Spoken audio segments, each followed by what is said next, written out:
Microphones on, camera on, lights on. We're rolling. Two Broke Twimbos back once again. We're killing the game in these streets, Phil. Killing the game in these streets. Social media popping. Promotion. Great conversations in the Patreon group for free. You've been promoted. Yeah. So people have been asking, how are we doing there? So what I've just started telling people is just to, if they want to, they can send. So we received actually someone sent money on EcoCash. Very nice. But I'm trying to pull the money together so that we can pay for our website before it gets taken down. So just a general heads up. General heads up. The plan was to just reopen Patreon, but allow me. I'm sure maybe there's other people who will face similar problems. So Patreon is just not built for Africa, especially for Zimbabwe, but for Africa in general. So you had to go through another layer, which we were using PayPal, and PayPal was tied to a South African bank account. And that South African bank account was tied, it has certain regulations. Dan, you're over-explaining. Yeah, I really want to explain that we're taking it seriously. So the goal was, hey, we simply just open up another PayPal and then we can tie it to our Patreon. But the problem is if we do that, they will get shut down again. So we've been researching other options. We have a solid, viable plan. It will just take us a couple of weeks to set up. Or if anyone in the diaspora wants to give us full unbridled access to their account, we'll even then receive the money into your account. But then also we might withdraw, my operational expenses. You know what I mean? No, you see the problem. So my next plan was, I will just use my wife's account. She's South African. The problem is it will then trigger questions from SARS on her personal account. And so when I was doing a little bit of research, there was like, by research, I mean, I asked AI. And AI was like, brat, don't do that. And I was like, why? And then it explained this whole SARS situation. I was like, damn, I didn't even think about that. So we're actually just going to do it properly. No shortcuts. We're going to register a corporate entity correctly, open up a corporate account, create this as official, cash flow in the account. Then there's going to be taxes involved. So then obviously we're going to need to. But also, it's part of our growth strategy. So 2BT Fest is coming. We're going to have a festival. We're going to have a conference. We're doing a lot of things. Actually, man, I think that, actually. Idea. Cut this out. We don't want people to know. But yeah, I think that might be a move. That might be a move right there. But yeah, we're working on it, guys. So if you want to support, hit up Dan or I on the private chats, on the DMs, and you can donate to us so that we can keep our website afloat. If someone wants to just give us a credit card number, we'll accept that too. Small things. And we're not going to abuse it. Of course. I mean, where will we go? Where will we? There's no fuel to go anyway. Yo, is that what I'm talking about? Actually, we may as well let's just kick off with my gauge dropped, but and I was so stressed. I was like, no. Okay, let's just start. Then we can properly talk about it because I have words. So, y'all good to go. Y'all good to go. Good to go. Sound a big thing, them. Get mad now. Phil left his headphones. I have some cheap headphones somewhere around the house, and I was gonna go look for them. And I was like, probably no headphones is better than those headphones. So let me hear a drum play.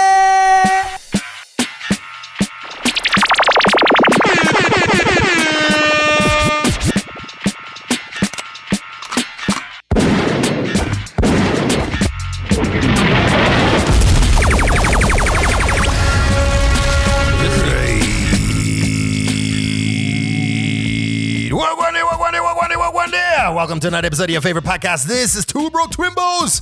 My name is Danny, that guy, aka Danos the Mad Titan, aka Denford Wekmaraini, aka Denimbi, my life, your entertainment, aka electric vehicles, how far? What are we saying? Yeah. Charging stations, how far? Because this is unsustainable. Aka Akuna Moment Danu.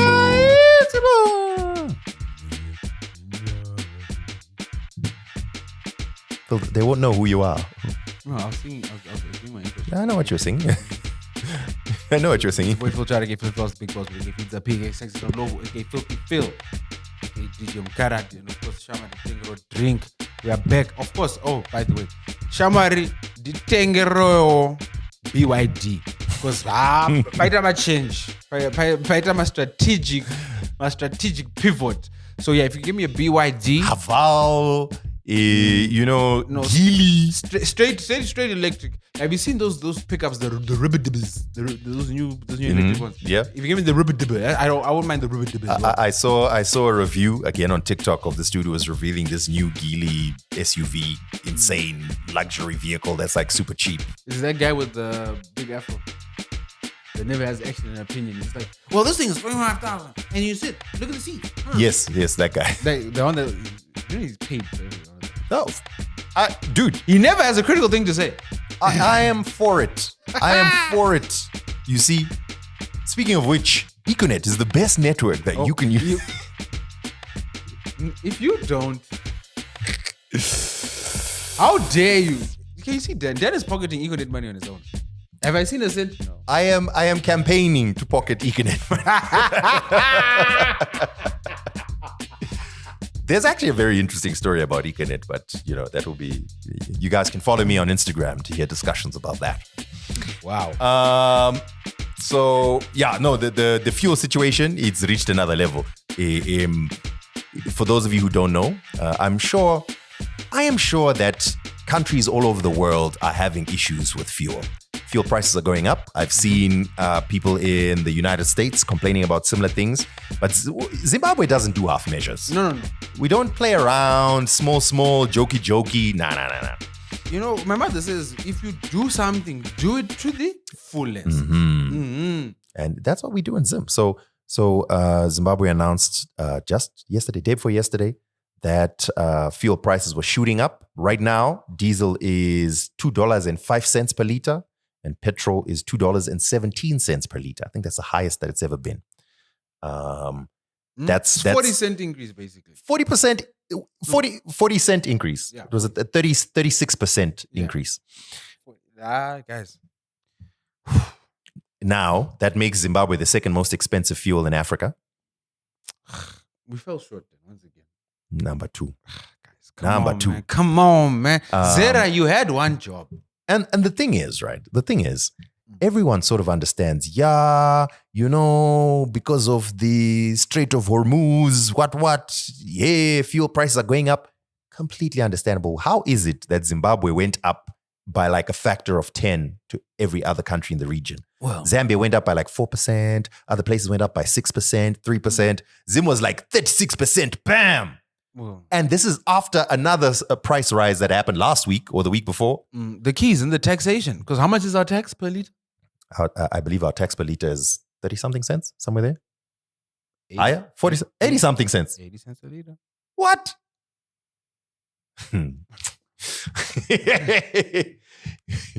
Hormuz news you can use. And abuse. Hey, well, it's tough times in Zim. That's what I can say. Tough times everywhere. I wanted to repost it, but it's from Adam West, and I don't like his content is too corny. But he was like, when she says, take me somewhere expensive, and he does a skit of himself doing dinner at a service station. And I was like, you know what? Yes, 100%. Well, why are you looking at DMs from the game? He apparently uses the same pickup line on multiple women. And they're exposing him. So it's funny that It's called efficiency. Not only with his freestyles, but also with his DMs does the game use the same opening. Are you telling me you never said, I miss you, send to all? You never did that. Red rolls, white ceiling. No. You never said grand rising queen, send to all. There was a time I used to do that. And then, WhatsApp started snitching on you. When he started saying, Yes, forwarded forwarded many times. Oh, man. Oh, no, you weren't in it. There was a time someone used to do that on Instagram. No, it was Instagram or Twitter. I can't remember. It was one of the two. And they sent it to all of us, but they forgot if you send it to multiple people at the same time, it creates a group. And they all receive messages in the group. And I was just like, this is yeah, you know what? I'm like, I was doing the same thing to you, boo. So, you know what I mean? Fair. The game is the game. Aren't you happy out of the streets? I am so happy about it in the streets. Like I think it's so bad right now with like AI. It's Yo, you know what? I haven't even thought about that. It must be insane in these streets, is what I'm saying. Do you know the wildest part about that is? That means Sam Altman, Amadeo, and the perplexity dude, I'm forgetting his name, know your most intimate story. They know that you had problems getting it up last night. Okay, this is again a trend on TikTok from a couple of months ago. Everyone's thing was how you would react when Bay wants to see your texts, when your boss wants to see your social media. And then the next thing was someone tries to look into your chat GPT. And people like throwing their phones into wood chippers and out the window and stuff like that, right? That was the joke. I think people are revealing some of their deepest, darkest secrets to their chat GPT and Gemini or whatever. No, obviously. It knows too much. It knows too much. At this point, I'm like, listen, I don't have nuclear secrets. Sam, why would you want to read my...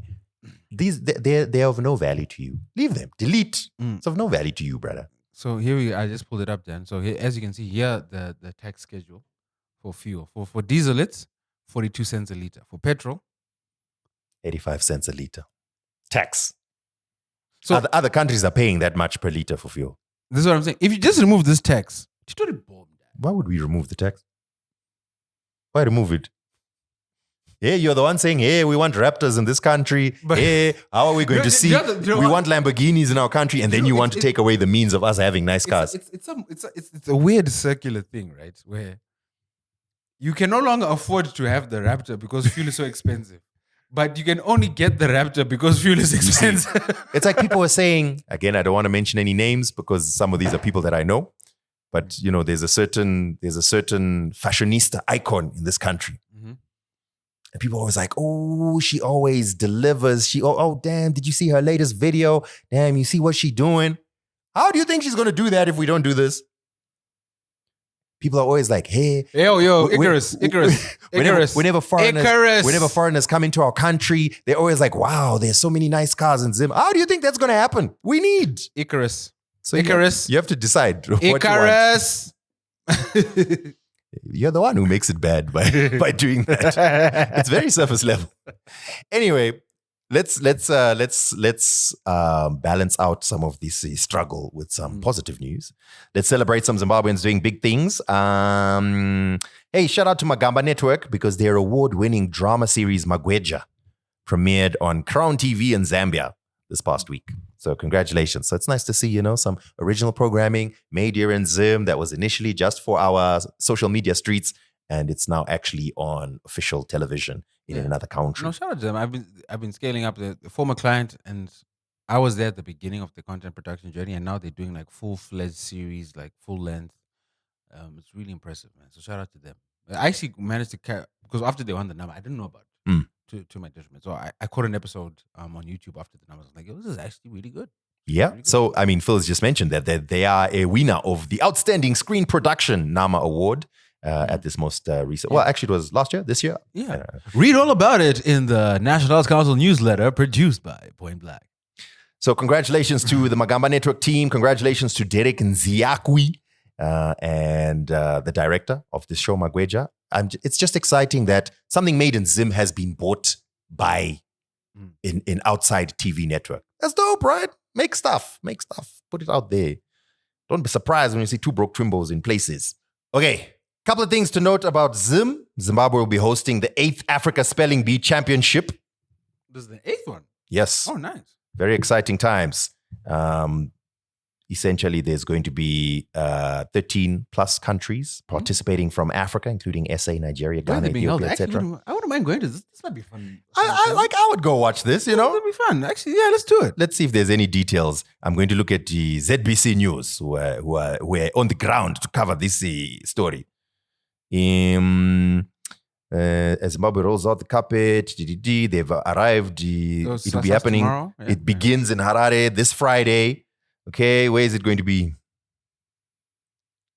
Pan-Africanism, yada, yada. We were in Nigeria last year. They don't say. Maybe it's top secret. Anyway, shout out to all the children who are here for the spelling bee, and shout out to Zim for hosting. Zim also is hosting quite a bit in the youth department. I would have killed it if I was part of a spelling bee. Okay, spell pneumonia. KNEW Okay, that was space MOAN I wasn't trying to get your Shire jokes, but okay, cool. pneumonia. See, when I was in junior school, 11, 12 years old, what's his name? That white man who put together that TV show, Money or the Box. Name is failing me, but I know what you're talking about because I know you were on that show once. Yes. So anyway, I don't know if he had organized it or he was behind, or there was some school. No, actually, no, I'm mixing up times, but there was basically a school quiz that was set up. So we needed to put together a school team. So the teacher who was in charge of scouting for the school team was going class by class to try and find like who could answer. So the way they were doing it is they would interrupt whatever lesson was on, like history or whatever. And no, this is junior school. Content or maths or English. And just like, listen, we're trying to find someone to join the school team. So then they would ask a couple of random questions and see whoever could answer them. So someone asked, the teacher came in and asked, what's the spelling of Archaeopteryx? Little did they know that I was a dinosaur nut at that time. I was like, ARCHAEOPTERYX. I hope that's the correct spelling. And they were flabbergasted. The teacher was like, I literally did not expect anyone to get it. You're in the team. So yeah, spelling was my thing. Anyway, shout out to the spelling bee. Zimbabwe will also be hosting CAF, and everyone knows right now, everyone is loving CAF, the Confederation of African Football. Yes, I have never come across an organization more well run. If only they are usurped by Zifa. Their PR at the moment is peak at the top. I mean, this is what people strive for. You know, a brand whose reputation speaks for itself. 100%. You know what I mean? Someone or an organization where legends such as Jamie Carragher are so obfusive and for years. You know what I mean? And they've been proven wrong time and time again. Because isn't that a great feeling? Proving a white scouse that an African federation really knows what they're doing. So we will get to that. In case you're confused, what are these guys talking about? Probably most of you know, but some of you may be confused. We'll get to it. We'll get to it right now. We're celebrating. Oh, we're starting at the Pomona side and then we're going to move. Yes, the Confédération Africaine de Football, CAF, will be hosting their 2026 edition of the CAF African Schools Football Championship Continental Finals in Zimbabwe. This will be happening from the 2nd to the 10th of April, so next month. Nice. Here's some facts about the CAF African Schools Football Championship. 3 million boys and girls have participated. Cool. What's the purpose of that stat? I think it's to show like, you know, grassroots development, you know, stuff like that. While you run through these stats, I have a question. Where are they playing? They didn't reveal those details. We just know that it's going to be in Zimbabwe. Phil, are you saying we don't have football pitches around the country? If I Show Speed could come here and play football, I mean, come on. And that was a regulation pitch. Yeah. So, in the past years, apparently this has been a big deal. Winners will win $300,000. Shout out to people in the tourism sector. I've just realized, like, with the amount of stuff happening, plus also the African conference that's later this year. If you're in tourism, you are eating right now. You are eating. This is actually mad. Imagine this is like I mean, it's a country that wins, right? But like these are school kids. Mm-hmm. The grand prize is 300,000. But they're not touching. Second prize 200,000. Third prize 150,000. I love that you think the kids are getting that first. Well, they say that this money is ring fenced for infrastructure. The winning schools will get classrooms, libraries, sports facilities. Exactly. They're not seeing a cent. Basically, that's what I said. You kids are free labor. Go out there and dance for us, and so that we can get ourselves some big screen TVs. That is actually a good question because this announcement doesn't say where it's going to be played. I'm reading this from the CAF online website. I've been asking this question for days. I still haven't received an answer. The only answer I kind of received today was when our lead and president was touring the training facilities at Geo Pomona. But they didn't specify what role that pitch would play in the tournament. But he was touring it, so I'm assuming they might be playing games there. But also, it's a training pitch. There's no stands. This is the only story on it. This is the one that came out this week that Zimbabwe will be hosting. And it's next month. Anyway, it's not difficult to find football pitches. We'll be fine. They'll be playing at St. John's, I guess. We'll be fine. All right. Okay, that's it for good news. It's bad news from here on out. I don't want to lie to you. First of all, let's follow up on a story that garnered a lot of attention last week, Phil. And I don't know if you saw a clip that we put on our social media when we were discussing. I don't know. street food. I don't know if I saw a clip that had me in it Yeah, I mean, I don't Where know if you you watched tagged it. Yeah, and if you looked at the comments, and that's destroyed my comments and my inbox. you're welcome. Yeah, Thanks, Phil acts like he doesnn't like it. Dude, I really don't, guys. You're Guys, welcome, brother. I'm struggling to find where I fit in social media these days. I just I know we have to use it. I don't mind it. I just don't like it. So last week we spoke about the backlash that came up after there was a man who was arrested in the middle of the CBD And we defended him, man. for selling.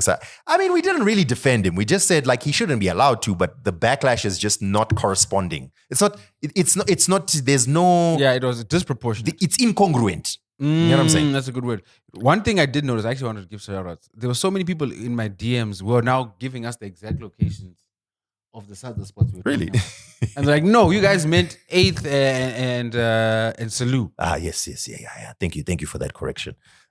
So there was a lot of that. And there were people in the comments who some took it in good fun, right? And then others felt strongly about it as well. Someone was saying 8th and Kwame, and other people were giving us suggestions. So shout out to y'all for putting us on. But the problem I had that I think I'd like to address going forward is let's not deal in the past. Where are the sadder spots now that we can go to? Because I still would like a good sadder spot. You know what I'm saying? There's one near here that recently opened, the fire pit. Is it I want good? to try it out. Is it good? I don't know yet. Let's go find out. Yeah, we must go try it out. If Goodbye. you guys have been to the fire pit, please let us know. The only problem is that I've seen people posting it, and the people that have been posting it have communicated to me that this is not a $2 or $3 sadza spot, clearly. So unfortunately, that's a loss. But well, There's so many. We're gonna have to post, but there's a flyer for Chuck Norris's iRock and Titch Mataz. We're playing at Pablo's, and Dan will just put the flyer in the video. it's funny though. Titch Mataz Anyway, Kubawa. Wait, Phil, let's talk about this, right? Mm-hmm. So, quick recap. Last week we spoke about the news item that there was this man who was arrested in town because he was cooking sadza. We even looked at the video. The clip shows us reacting to the video and all of that. Since then, there were certain people who were touched by his situation. There was a GoFundMe that allegedly raised $6,500 for him. Someone donated a stand. $1,000 cash was apparently given to him by the CEO of a company, Realtorville. So yeah, everyone was like, man, I understand what you had to go through and it's so rough, and he was given money and all of that. Then photos emerged just yesterday where apparently this man had been apprehended by police in Chinoy. And everyone was like, what? We're still persecuting this guy? Apparently he had been caught, allegedly, red-handed, stealing a phone at this funeral. Story is apparently the people at the funeral caught him stealing this phone, and they dealt a level of mob justice before the police came and picked him up. You know that's going to be particularly painful amount of mob justice because you've been hot in these streets. Now they're like, and I was so mad at seeing so many I told you so's from people who But how would you know? Explain to me. How did you know? It's the same way that Jamie Carragher was. I told you, they're like, okay, hold on. First of all, no. But it's the same thing. Anyway, so yeah, just an update that your hero is a once again. allegedly. This is another case of never trust a man. This is the problem when you put faith in men. We will eventually let you down. Yeah. You guys need to watch. Was it? I think it was SNL with the performative man situation. That man is our hero. Not only did he get the money, he needed more. In this LinkedIn post, I will demonstrate how hunger. Here's the other thing. Sorry. Here's one thing we actually haven't clarified. The money was raised. Had he received it yet? Probably not, right? GoFundMe is complicated, and it's going to face the same issues. So my man cost himself multiple bags because that money hadn't been received yet. Also, okay, just like with everything else, we don't have the full story. What if this is a case of Ndara, that's my phone, he stole it from me, so I was trying to get it back. You know what I mean? I don't know. And I don't want to defend anyone because but we will never know that. That's the thing. Like, it's not like my man's is going to have a publicist. Unless he's going on Ola's podcast sometime soon. It's a wrap. as it stands, there's no official word. But yeah. His representative will not release a statement. Yeah. Okay, another follow-up. I was almost getting tired of talking about this story, but a new wrinkle has come in. Yeah. Comedian Learnmore Jonasi, who has been in the news. Learnmore, who was apparently the one fighting for relevance and a viral moment, by the way. Let me just recap everything that happened. Mm-hmm. Back in February, Learnmore was on the 154 Africa podcast with Godfrey and Akbar. What's his name? Gwajga Biamila. And on that podcast, he spoke about the iconic Nansi Ingonyama song from The Lion King. And he, in jest, transliterated it. That's a portmanteau of words. Translate, literal. Mm-hmm. So transliterate. It's a real thing. He transliterated the lyrics and said it means, look, oh my God, there's a lion. Look, there's a lion, oh my God. That went super viral. People were laughing about it. It eventually reached the ears of composer Lebo M, who on March the 4th put out a video on his Instagram where he called Learnmore an idiot, wannabe comedian. He said he tried to reach out to him and he was brushed off. We did a reaction video to it on our Instagram, as you are aware. And he explained that, no, that is not the translation. The correct translation is it's a royal welcome to the king, all hail the king, etc., which others then pointed out, yeah, that's what it could mean symbolically. Literally, though, it does mean, behold, a lion. And, behold, a lion, Bagiti Baba, which is like father, exclamation. So, theoretically, oh my God, and Bagiti Baba could mean the same thing. Mm-hmm. So Learnmore wasn't literally wrong, but, then in previous episodes, we then played that Learnmore put out his own video where he explained that, listen, I wasn't going to address this, but since this has gone mega viral, when he reached out to me, I was actually willing for us to do a collaborative video that fully explains the meaning. Then his tone and the way he spoke to me, he said that I'm a self-hating black and all of that. That just shut down any conversation. And, I ended the call and it ended on somewhat a sour note. Yeah. Godfrey himself also put out a video. Did you see Godfrey's video? Do you want to watch it? Yes, I did see it. Yeah, okay. So then Godfrey himself put out a video where he explained, guys, when we put out that video, it was not meant to be anything attacking or making fun of. It was meant to be positive. Yes, there was a funny moment, but again, people, like, even when we posted our video, a lot of people, look at our that video on YouTube Shorts, because there's a bunch of comments on there, and a lot of those comments. Video? Yeah. Oh, we're on YouTube Shorts? We're on YouTube Shorts. I did not know we were on YouTube Shorts. Wow, Dan. We're working in these streets. You know what? Shout out to Dan. We're actually looking for social media individuals. So if that is indeed your lane, please hit us up. We have a modest stipend, but first you have to figure out how to get the stipend to yourself. So yeah, here it is. 3,000 views there on YouTube Shorts. That's something. Mm-hmm. It's got a healthy comment section in there, and a lot of that comment section is people who are very upset, right? Mm-hmm. So, right. So some people are putting in their comments and whatever, but some people are also like, listen, the problem here is actually Learnmore, because it's a deep and spiritually, it's got a deep and spiritual meaning, and it's disrespectful to oversimplify what it says. He must just apologize. And I was like, there's actually a lot of people who are saying something along those lines. No, I see where they're coming from. We, the Zulus, honestly took offense, and we are not easily offended. And then others are saying, what's the problem? He must just apologize. I'm Zulu. I don't know if you know. I'm Zulu. I'm Ndebele, which is, if you go far back enough, Zulu. So I can understand someone saying like, hey, this song kind of has like a really important meaning to us, and you kind of made a joke to it. And I get it, but it's also a joke. What I think would have saved Learnmore, a lot of it, is just putting a caveat and saying, just a heads up, guys. it's a joke. Yeah, but that wouldn't. Do you know what? Either way, that wouldn't be in the reel or the TikTok. But he didn't. And also, which comedian explains every joke after they make it? Like, come on, that's I know what you're saying. It is a somewhat light thing to do. Okay, but you say that, right? But let's not look at result. Let's look at the results, not the intention.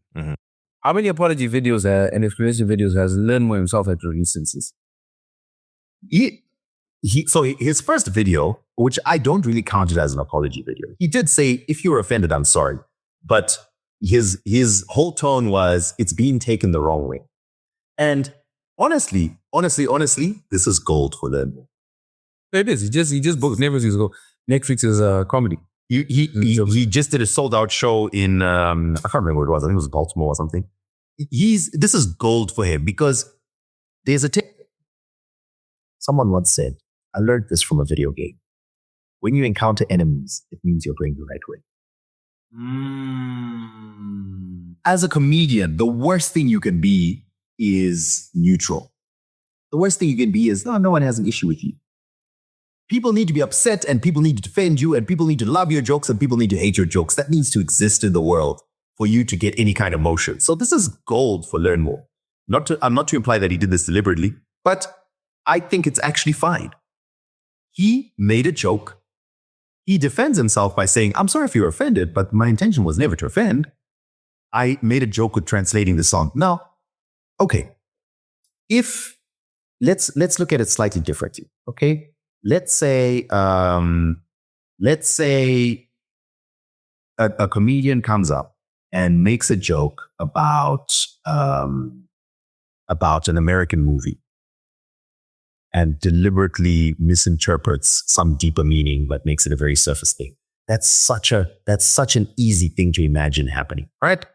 So someone makes a joke about the Flintstones and how ridiculous it is that, they run with their feet under the car. It would be ridiculous for someone to then take that interpretation as a personal attack or a personal insult. I made that movie, man. When you made fun of that movie, it means that you were attacking my life's work and my culture. Like, come on, bro.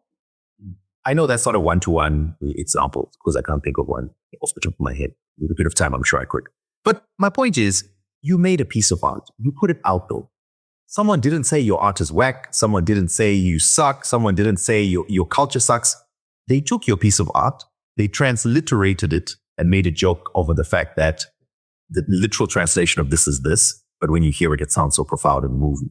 And you come out and say, just a point of correction, it actually is a bit more profound than the literal translation because it's a royal welcome. Cool. Follow up. I'm suing you. Okay, now it's like, I could have understood. But no, there's also the video, the two videos.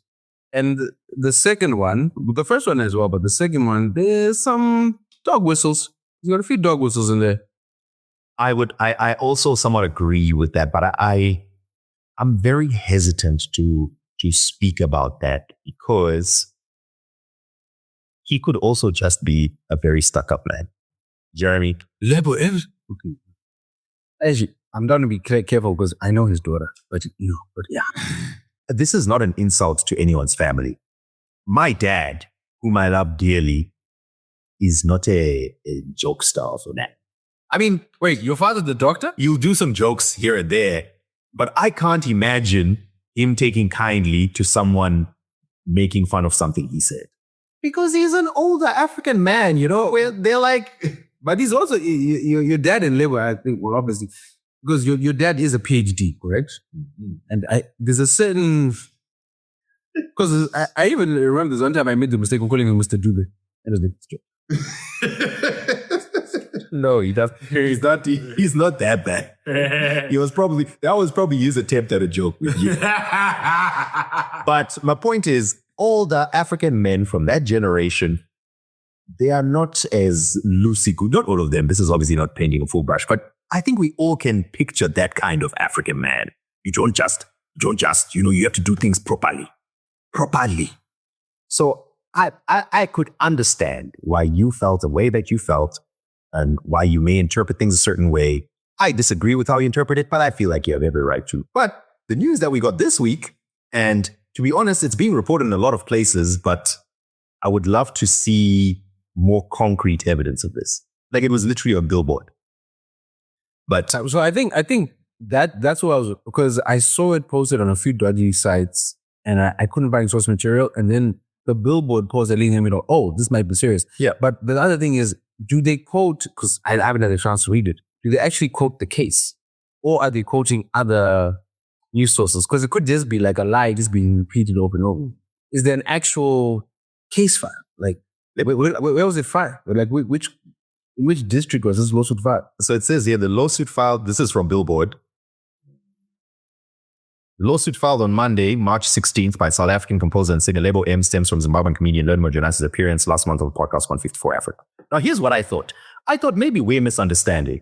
Potentially, this lawsuit is not actually about him saying that, but the fact that he's now started creating merch. You know, he's started essentially monetizing the idea of, look, there's a lion, etc., etc. Like, Learnmore's been smart. He's created this sort of stuff around. Those shirts actually look really good. And they look good. I want that shirt. So I was thinking maybe his lawsuit is more of a, you are now monetizing the misinterpretation of, maybe that's what I thought the lawsuit was about. But no, it seems to literally be about what he was saying. I want to see if I can find any. The lawsuit demands a whopping $27 million in damages from Jonasi for defamation, libel, and business interference. Are you kidding me?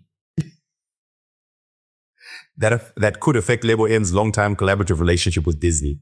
Lebo M says he now fears for his life due to xenophobic comments, and he claims he's been confronted and bombarded with comments about the podcast clip while on tour with Hans Zimmer in Europe.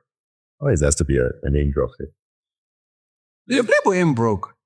Bill, do you want to be included in this lawsuit? I mean, I'm not in this jurisdiction. This works because he's domiciled. He has operations that domiciled in America. Learn was in America. That makes sense. He's not going to sue me in Zimbabwe. Who's going to go? Oh, okay. Who's going to Okay, Mr. I'm never going to step foot in America again. Is that how it's going? Well, you think they would have paid for me at the airport? That's not how it works. Admittedly, Billboard says Lebo M's claims face tough odds, as the First Amendment broadly shields comedy from legal scrutiny and liability for defamation. Lebo M's lawyer attempts to get around free speech protection by arguing that Jonasi did not frame this as a joking delivery.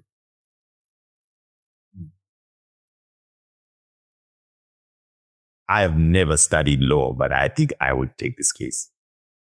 As a Learnmore lawyer. Yeah. I don't even think Slam dunk, 100%. I don't even think Learnmore had a lawyer. I think he's just like, I'll represent myself. You just pull the Afro man and you'll be like, Your Honor. So Cardi B just like, do we have Afro man on the talking points? I had listed it. I'll check if I got the full. That story was wild and it broke. It's more hilarious now. So the other thing that made me think this is more than just random people talking nonsense is I saw Learnmore posted it himself on his stories. He basically said this is BS. So yeah, that's the situation. Apparently there really is a lawsuit. And as of today, when we're recording this, there's no official follow-up from either Lebo M or Jonasi about this. But yeah, apparently there's a lawsuit. And this is the most stupid thing I've ever heard. You made a piece of art. Someone's joking and transliterate. I don't understand. What would you be saying in court? Your Honor, he said that this song of mine means, look, there's a lion, oh my God. Question like, okay, what does it mean? It means, hail the royal king. Like, okay, what does Ingonyama mean? King or lion. Okay. What does Nance Ingonyama means? Behold or look. So you're going to get sued. You're saying it does not mean, look, there's a lion. It means, behold, a lion, which could mean king. I would put you in contempt of court. Do you know the wild thing is, right? Is like, it was kind of split down the middle. Where there were people who had a legitimate case with, this song actually has a deep cultural meaning and you're devaluing that by this little translation, which I can get and understand. Yeah. And if you don't want to laugh about that, I can actually respect that. Like, this is a fighting, this is a culture, you should be wrong, but not that. It makes sense. I can understand being offended by that, right? I can understand you being like, how dare you devalue the hard work of Lebo M and the depth he made this traditional song. You guys had a bit of momentum, you know? You know what I mean? you had a bit of momentum, you were clear, you were approaching the end zone, ball in hand. And then Lebo M decided to start dancing before he scored the touchdown and he dropped the ball. Literally. Because what goodwill do you have left in mind? Like, now you're like, okay, so I like, are these the lengths you guys are willing to go to? It's like, okay, let's say we get past the transliteration. Okay, now we're going to the defamation. What is defamation? Where's the defamation? What? Because he exposed, I mean, unless he lied about the DM you sent him. Perhaps. So, and I saw this as a conspiracy theory, or rather, let me just call it a theory. Someone said, maybe Lebo M lied to Disney about the song. And There's no one. And now that it's being exposed, he has to, it's not that he really thinks that this lawsuit will go through, but he has to show that, no, he's lying, guys. He's lying. Look, I will even sue him. Disney cannot not only have one person. Let's speak Zoo. They've got a whole production on Broadway and in London that's been running for decades. Which is why we have authentic African languages in Black Panther, right? It's yours closer. Oh, authentic Xhosa was Wakandan. No, they're speaking closer. That's actually what they're doing. They're just using bad accents because obviously they're not native speakers, but they were speaking closer. They were speaking closer. Anyway, yeah. So I mean, obviously that's just it's a theory. I mean, even if you go to Google and ask them to translate it, it literally says, "Behold a lion, O Father." That's what it says on Google. So, and this is the problem. I think this touches on something that is tangential to this, but very pertinent, especially this deal of music. Before, you used to learn lyrics by playing the song over and over again, writing them down, and during that process, you might start unraveling or having the deeper meaning of those lyrics revealed. Today, we live in a generation of people that just look at the lyrics, copy paste them into Google Translate, or copy and paste them and look at them on Genius, and they somehow feel like they know. And these are the people you're arguing with online. So my point is, stop having music debates on Twitter. Just a heads up. there's another layer that Lebo M mentions here about the whole he fears for his life because of xenophobic comments. That's a wild Uno reverse guy. That's a wild Uno reverse guy. No, you. So, presumably, it's I made this statement, and now because of this statement, people are accusing me of xenophobia, and now my life is in danger. So I'm suing Learnmore. Can you see how that doesn't make sense? But I don't. It's so did Learnmore? I put out a video where I said this man's an idiot and he's a wannabe comedian. And I specifically mentioned I think it's important for people to know he's Zimbabwe. So people in the comment section said xenophobia. Hey, we know how South Africans. Hey, is you. And now I'm suing Learnmore. I put out the video. How dare he provide a platform to expose my xenophobia to the public? Yeah, I think you're, dude. I genuinely, I'm not even in front of Rishi. If I'm wrong, maybe we're going down together. But these are the losses of broke people. This is the lawsuit of someone who's struggling to figure out, like, yo, how do I maintain my lifestyle? You know what the sad thing is? This is good for Lebo M as well. No, had Lebo M played on this, like, he'd just be like, ha, ha, ha, such a silly guy. Let's say you even want to hold on to your anger, which you're entitled to. What an idiot. How can you be making fun of such a deep cultural thing? Let me really explain it to you. Then you wrote your own video, properly produced. It would be all over the news, everywhere, all over the world. My name is Lebo M. I'm opposed of this iconic song. Then you maybe get some bureau from some people from a Zulu kingdom that are saying, no, this is how we introduced the last king, blah, blah, blah, blah. You hire someone with the last money that you have. You hire a videographer who will make you a 2-minute impactful reel in your response that literally says, this comedian doesn't understand what he's making fun of. This is actually deep and meaningful. Impact, bam, bam, bam. Amazing video, right? And then from there, now you are in news clips in America and all these, everyone is discussing it. People are putting it out there. Oh, we didn't realize it actually means this. Da, da, da, da, da. There would still be people defending nobody's allowed to make a joke and others are saying, yeah, of course he made a joke. You'd be trending for a few weeks. And you know what we do then as a musician? If you were still musicianing, release some music. Release some compositions. Or maybe sell tickets to the Hans Zimmer tour. I say like Hans is the only one selling tickets. Just say, yo, if you guys want to see me, boom. and then you speak to Hans like, yo, Hans, obviously there's a little bit of motion happening. Can we switch up the set list so I can perform this song, maybe sell more tickets? Hans will be like, oh, sure, let's do it. Bam. Are you telling me you don't think he's there to perform that song? No. What I'm saying is we know he's on tour.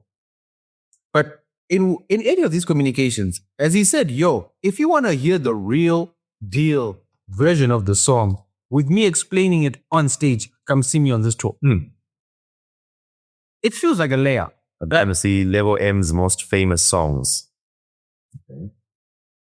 So Circle of Life, Lives in You. He lives Lion in King. me.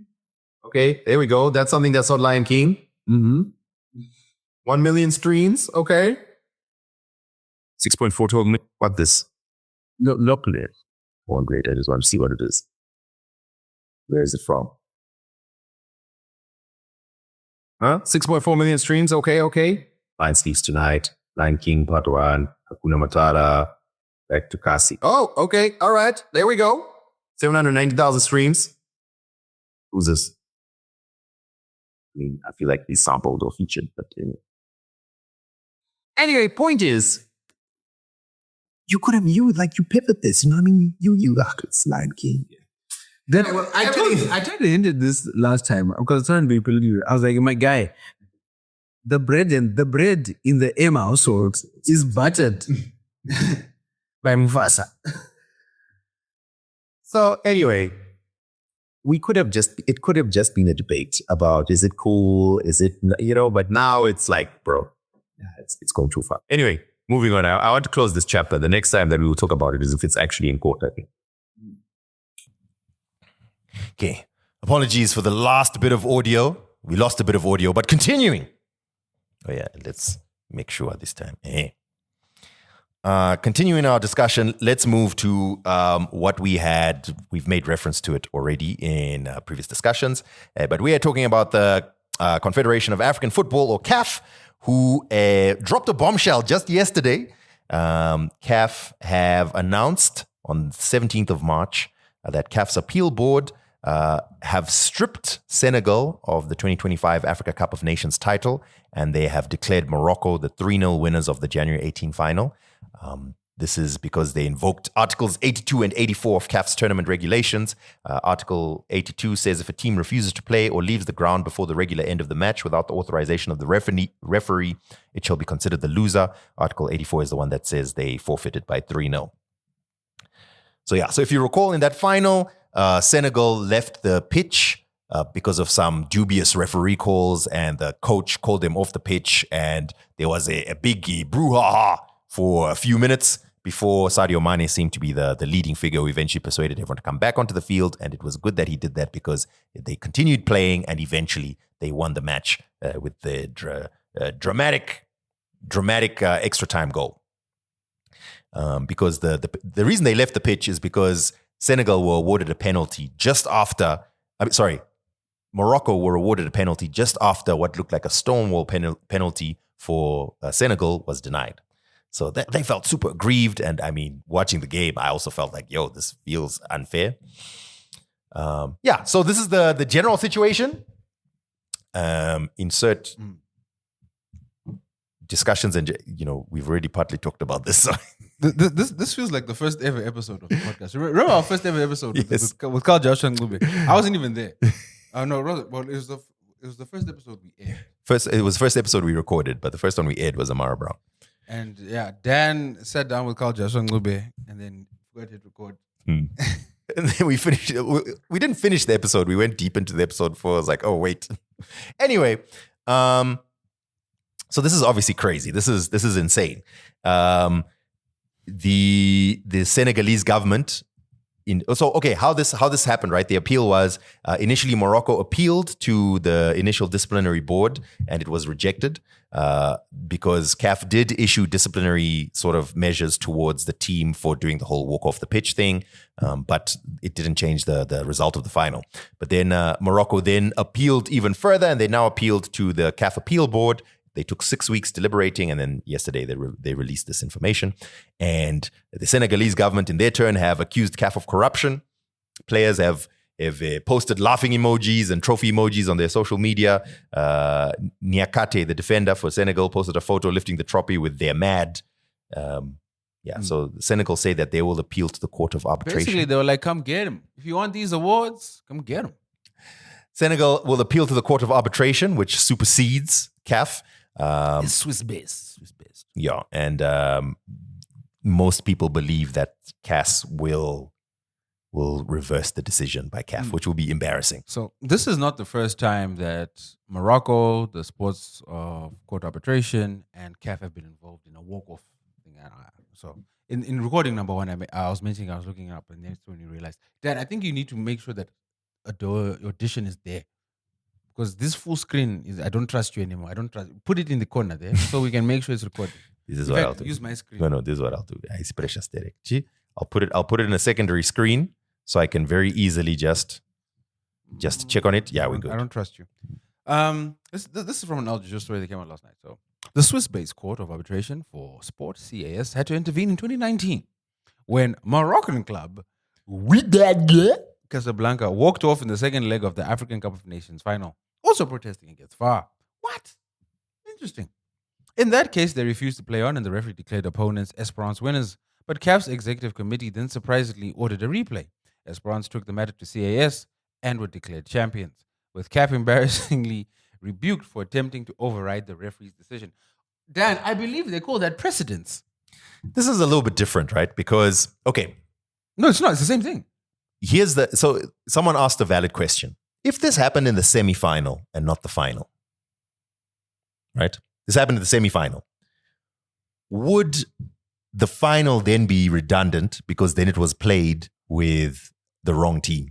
In this instance, if my mother had two wheels and handlebars, she would be a bicycle. It doesn't, it's an irrelevant fallacy. We're asking for an answer to a hypothetical that never occurred. So answering it doesn't actually give us any clarity on the actual situation we're dealing with now. But the reason I bring up this hypothetical is not to say that it bears a direct bearing on this, but rather to say the entire premise is already wrong.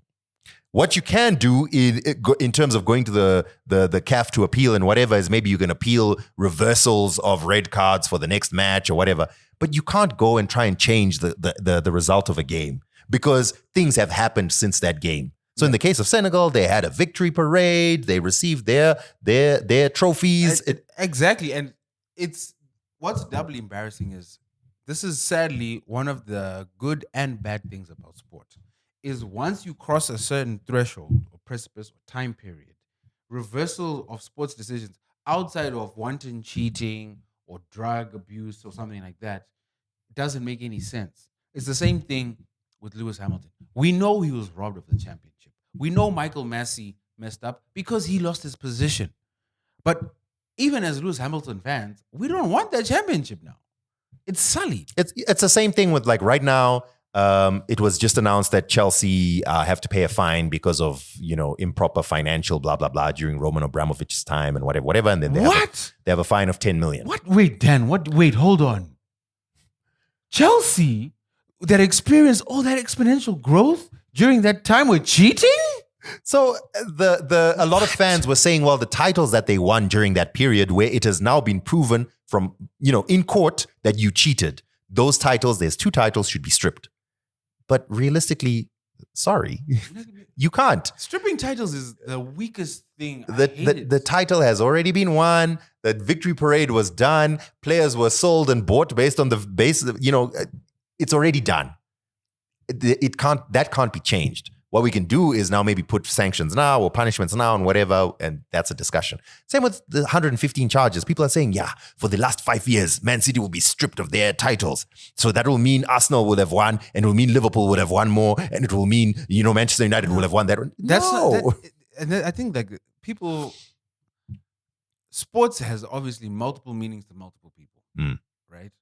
But sports is not a direct record. It's not like this set in stone record of this was the top academic performer. So, for example, school results. I think that's a good example. Antika, Dan and Phil are in class always trying to beat each other. I get a 95. Dan gets 100%. Years later, as a result of getting his 100%, Dan gets his name on. Remember those boards that in the school hall and whatnot? Years later, it's discovered that Dan was using ChatGPT during the exam. I feel that's different. I can't go back and have speech night dedicated to me or win the thing. But because Dan cheated in such an instance, he should not be honored because he cheated in something that's a fact of record. Sports is different. Sports is a silly thing. There are so many mistakes. There are so many errors. There are so many small things that if we got right would change results for leagues, games, matches, careers exponentially. So trying to micromanage them is ridiculous. It's kind of like Dan's homie Arsene Wenger and his new offside rule. Terrible thing. I disagree. Quick aside, Arsene Wenger is saying the way we currently do offside is to try and catch like who was ahead of who. He's saying no.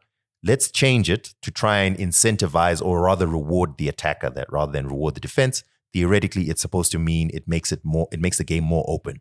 And the idea is you're only offside if you are completely in front of the defender and not just a part of you. Right? So the whole rule of the whole of the ball needs to cross the whole of the line. There's like the whole of the man needs to be in front of the whole of the other man for it to be offside. The what of the man? The whole of the man. So critics will then say, no, it won't have the effect that you think it will have. It will actually make games tighter because then people won't be as So maybe that's true. I don't know. The rule about the whole of the man will make things tighter. That's true. In theory, I support the idea of rewarding attacking play more. However, coming back to this situation, I think your analogy of school results, you see, you can't go back and undo the college place that you got because of your school results. And then Actually, you can, because people have had degrees revoked for this. So, I got this place in college and I got my degree. And then now it's revoked because the teacher made a mistake marking me. Mm-hmm. That's happened. Yes. Has it happened? Yes. Really? Those do happen, yes. I think it's different. Like if you cheat, that's different. But like the teacher made a mistake marking, so then I was marked as cheating, getting. Yes, the teacher made a mistake marking. I mean, you know what? In the millions of situations, there may have been a situation like that's happened, but I still think that's also stupid. It's happened. What you can do is take it off the wall because we can't honor someone who cheated. But even then, we're talking about a different situation. We're talking about the referee made a decision. And you can say as the arbitration board that, no, the referee shouldn't have made that decision because what should have happened is this, not that. But the referee made that decision and the game was played to the referee's decision. Yep. You can't, what you may choose to do now is provide sanctions to the referee. If you feel that the referee did the wrong, made the wrong decision, fine. Now you're communicating that, no, referee did the wrong thing. What the referee should have done is such and such. So this referee is suspended. Okay. But the decision was made. The game was played. You can't go. So did you listen to Patrice Motsepe explain the situation? No, I saw people talking about it, but I didn't have a chance to listen to it. It's a 6-minute long video. And at the end of the video, you will not be able to point out a single thing that he said. He just goes on to, he just mentions integrity a few times and he mentions CAF. He doesn't say anything in this entire video. It's actually insane. So I think this brings up a lot of things. I think sports podcasters are going to be eating for quite some time over this issue. I think one that you raised and a lot of people have raised, which also pivots into the next topic I want to get into, is do betting sites honor this? That was a discussion, eh? That was a discussion. I don't know what's going to happen because if payouts have already been done and money has already been spent, what are you going to do? Refunds, get money back, pay it out the other way? No, there's gonna be a lot. So and here's the thing, right? Because sports betting has become so, CAF doesn't officially partner, and neither does FIFA, as far as I know. Correct me if I'm wrong, but neither FIFA and CAF don't have direct partnerships with betting platforms, unlike American sports platforms, for example. But they do accept their ad money. And if I'm any of these platforms, I'm calling them and like, what the hell are you doing? There's an even bigger theory that I want to explore here. So some people are saying, why would Morocco push this so? Because I get it, you feel aggrieved, right, as a nation. But surely objectively, you can see that this was debated. It's not like someone misread the name on a thing.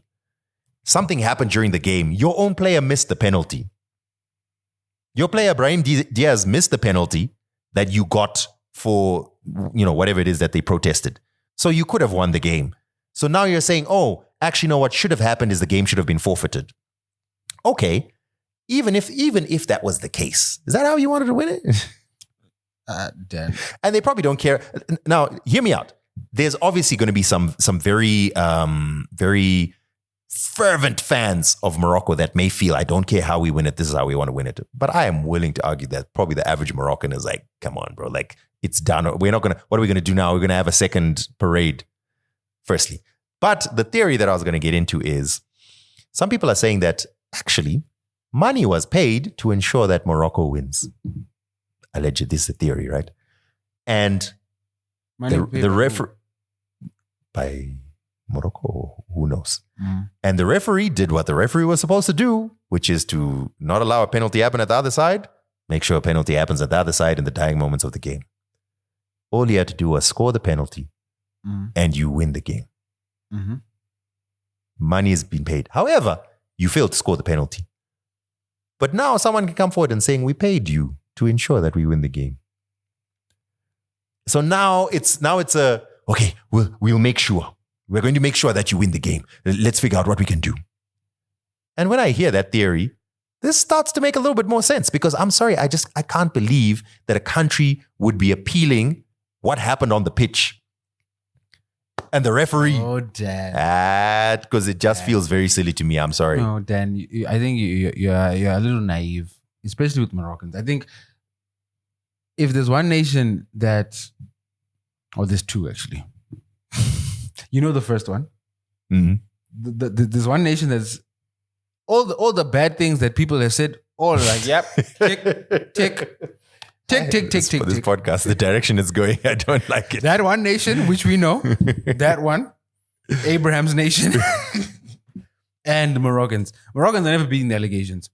I think every accusation that has been hurled against them, they've proved it beyond reproach. I want to visit Morocco, so I'm not going to speak too much here. So it's on one of Taz and I's list. No, but you guys are the right you're the right complexion to get the section. The plan is to get to Casablanca and to Rabat and just get into those spice streets and markets. We have a Pinterest board for it. No. You look quasi Habibi, so you'll be fine. Now, again, I'm talking about a theory. I'm not. Of course, I'm not over here saying. When I hear this, it sounds like, really, guys. Okay, I guess really. But then when I hear this potential theory of no, money was exchanged and KPIs were not met, then I'm now like, you know what? That can explain this. But once again, this is why I say, like, at this point, the people who you'd assume are running this, which are the gambling rings, how do they even, like, if I'm a legal or illegal gambling ring, unless I refuse to pay out for Senegal's win, right, based on whatever reasoning I had, the money I've spent, it's now a lost cause. This person that is whoever's fighting based on this conspiracy theory that you're espousing, they're dead either way. Like there's no coming back from this. How do you even rectify this? The campaigns that have been run, like, so here's something else. Like, who are the Moroccan kid sponsors? Actually, is it Puma?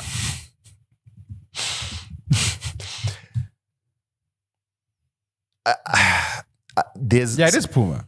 So how do Puma even run a campaign on this? You can't. It's true. Like, you can't.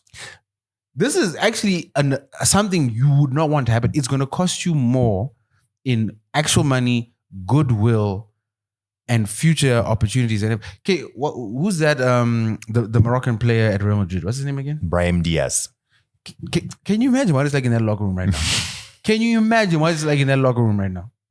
I pictured what should have happened. And I mean, the CAF appeals board and whatever is made up of lawyers. So, the assumption is they know law better. But what should have happened is, if you feel that the referee should have done this instead, that must be communicated. The referee faces sanctions. If you feel what you guys did walking off is bringing disrepute to the game, ban Senegal for a year. Ban them. You're not going to take part in any African competitions because of that. You're banned for a year. But they still won. You can't. It's like you can't reverse that. You can't, even if you theoretically reverse it by putting a tweet out or a press release. It's already done, bro. They have the trophy. What do you think is going to happen next? What's going to happen now is either the world is going to laugh at you for a long period. It's going to add disrepute to the game. Everyone who's involved in that board and appeals committee and whatever are going to struggle to have any sense of legitimacy, right? But if it gets appealed and overturned, it's over. It's late. You will have zero credibility. Like right now, if it gets overturned by CAS, it's late. Dude, but I don't believe Morocco had credibility to begin with. Not Morocco. Morocco are appealing, all right? Like I was saying, to me it feels silly to appeal, but you said, they're appealing. CAF has also been... I'm just saying, Phil, if I knew that I could get $100 million by making a shady appeal, I'll still make the appeal. If the judge grants it, then the judge is the problem. I think we've solved the problem. Do you know who's pushing for this? Actually, you know who's pushing for this? Morocco's lawyers. Okay, are those hourly rates guaranteed? Next 18 months, fully billed. This is the most ridiculous thing I've ever heard, and I'm very interested to see how they wriggle their way out of this. They won't. Anyway, but I think this falls in line with a conversation we've been having on the podcast, but also that I've shared with a couple of people, where this is the WWE-ification of sports, and I've discussed it before. Like, I feel like the next generation, sports to them is just going to be like WWE. Like, it's made up, it's trivial, it's ridiculous, it doesn't matter, and this is how it starts. The ironic thing is, it's already partly that, right? We frame it, and the PR and the marketing of it is almost like, laying it down on the line for your country. The country goes to war, representing your people. In reality, it's a couple of people kicking the ball about, Yeah. And there's rules, and there's an imperfect referee who's in the game, who's going to apply rules one way or another. And like Phil said, if we were to sit down and analyze every single decision in the game, there's some things that would have gone wrong. Someone would have dived. Someone should have got a penalty when they didn't get it. Others shouldn't have got a penalty when they got it. But that's not the point. The game wouldn't be enjoyable if we did that. The point is, the referee's going to do whatever they do to the best of their ability. The two teams will play. The winner comes out. There will be fanfare and joy and marketing and health and happiness. Yay. But in reality, this is, like Phil said, it's a game.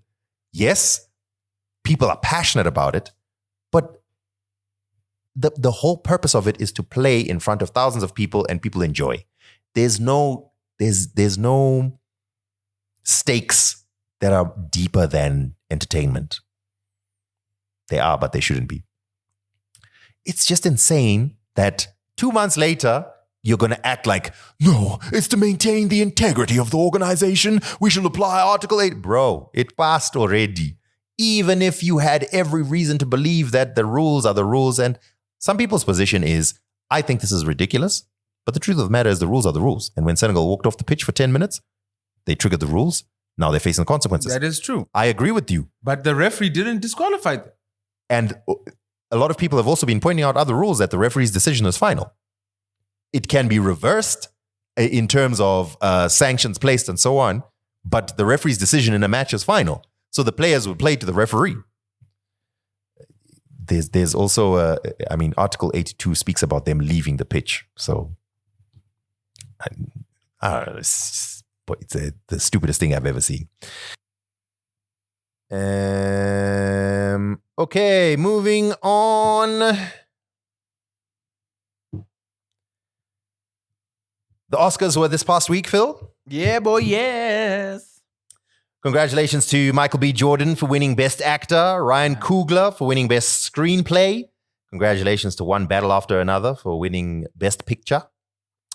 What are your thoughts overall of some of the winners there? Have you watched both movies? I have. I have. Which one did you like most? I liked Sinners more. I did recognize One Battle After Another as a really well-made and well-put-together movie. But It was also a bit chaotic. One Yes. Battle After Another is really chaotic. And if I didn't, well, I guess she's half white. Paul Thomas Anderson made it very clear he doesn't know a lot of black people, even though his wife is half white. Half black, rather. Because Olivia, no, what's her name? Olivia St. John? No, damn, it's not her name. Beverly Hollywood. Who are you doing? Tiana Taylor's character. What's that crazy name? Perfidia. Perfidia Bollywood Hollywood. What? Perfidia, whatever it was. Perfidia Beverly Hills. There we Yes. go. What a weird name. She's so over the top. She's so overly sexual. She's so over the top. She's so ridiculous. The dialogue. That was kind of the point, though. No, but yeah, but so is Sean Penn's character. I like the movie. I actually enjoyed the movie. I think the last 45 minutes Honestly, it's an excellent movie. of One Battle After Another, that continuous chase scene is brilliant. I love that part. In terms of as good as Sinners, no, but maybe that's also because Sinners has cultural Relatability. So but also I just felt Sinners was a better film for a number of reasons. Sinners does have. I do think One Battle After Another actually has a better ending than Sinners. I didn't like the Sinners ending as well. Yeah. but I get it. And also, like, when you know who the voters are and what's going on and so forth, it's cool. I would have liked Sinners to win a bit more, but at the end of the day, they won 4 Oscars. That's dope. Sinners won 4 Oscars, but I think a Variety article said Sinners is the biggest losing movie of all time at any Oscars. As in, it lost the most awards. Yeah, because it was nominated for 11.